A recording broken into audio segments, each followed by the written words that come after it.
There is a bridge in Prague. Older than empires, stronger than stone. A path once trodden by kings and commoners alike. Charles Bridge. Built in 1357 under the reign of Charles IV. It has stood through centuries of war, peace, and the quiet murmur of the Vltava River below. 30 statues line its edges. Silent sentinels, saints carved in stone, watching over the city as time flows beneath their gaze. Here, dawn rises gently, brushing the towers in gold.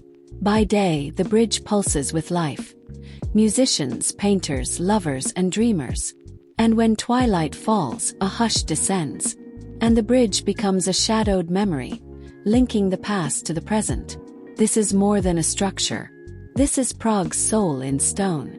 This is Charles Bridge.